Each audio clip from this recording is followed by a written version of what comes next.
মানব পাচার চক্রের বিরুদ্ধে বড়সড় সাফল্য পেল উত্তর দিনাজপুর জেলার ইসলামপুর পুলিশ জেলা। ড্রোনের সাহায্যে বিশেষ অভিযান চালিয়ে ইসলামপুর চম্পাবাগ নিষিদ্ধ পল্লী থেকে বিহারের 17 জন নাবালিকাকে উদ্ধার করেছে পুলিশ। এই ঘটনায় 4 জন অভিযুক্তকে গ্রেপ্তার করা হয়েছে। পুলিশ সূত্রে জানা গিয়েছে, শুক্রবার গোপন সূত্রে খবর আসে যে বিহার থেকে একাধিক নাবালিকাকে পাচার করে চম্পাবাগ এলাকায় নিষিদ্ধ পল্লীতে এনে রাখা হয়েছে। সেই তথ্যের ভিত্তিতে ইসলামপুর পুলিশ জেলার উদ্যোগে বিশেষ অভিযান চালানো হয়। অভিযানে প্রথমবারের মতন ড্রোন ব্যবহার করে গোটা এলাকার নজরদারি চালানো হয়। পুলিশের দাবি, ড্রোনের উপস্থিতি টের পেয়ে কয়েকজন অভিযুক্ত পালানোর চেষ্টা করলে আগে থেকে এলাকায় গোপনে মোতায়েন থাকা পুলিশ কর্মীরা 4 জনকে আটক করে। পরে তাদের গ্রেপ্তার করা হয়। একই অভিযানে উদ্ধার করা হয় 17 জন নাবালিকাকে। শনিবার ধৃত 4 অভিযুক্তকে ইসলামপুর মহকুমা আদালতে তোলা হয়। গোটা ঘটনার তদন্ত শুরু করেছে পুলিশ। পাশাপাশি এই পাচার চক্রের সঙ্গে আরও কেউ জড়িত রয়েছে কিনা তা খতিয়ে দেখা হচ্ছে।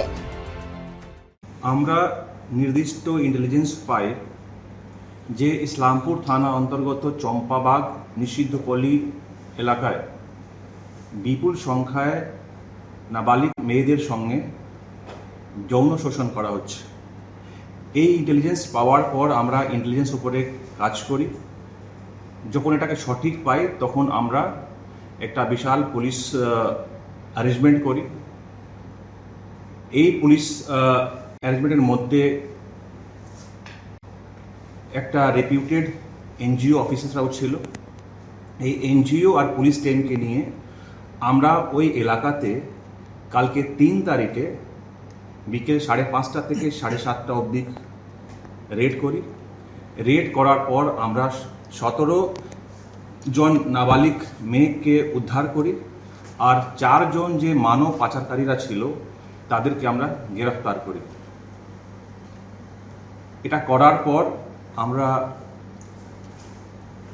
কেস ফাইল করি specific provisions under the specific provisions of the BNS act, এরপরে আইটিপি অ্যাক্ট 1956, পক্সো অ্যাক্ট 2012। আর এটা করার পর আমরা যে মেয়েগুলো ছিল তাদেরকে আমরা রায়গঞ্জে পাঠাই।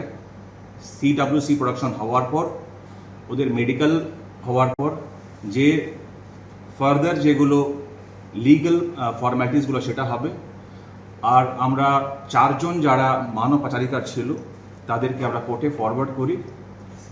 আমরা রিমান্ডের জন্য প্রেয়ার করেছি। আর আমরা কিছুদিন হয়তো 5 দিন পেয়েছি, 5 দিন আমরা রিমান্ড পেয়েছি। উত্তর দিনাজপুর থেকে অনুপ জেসওয়ালের প্রতিবেদন, নিউজ টুডে।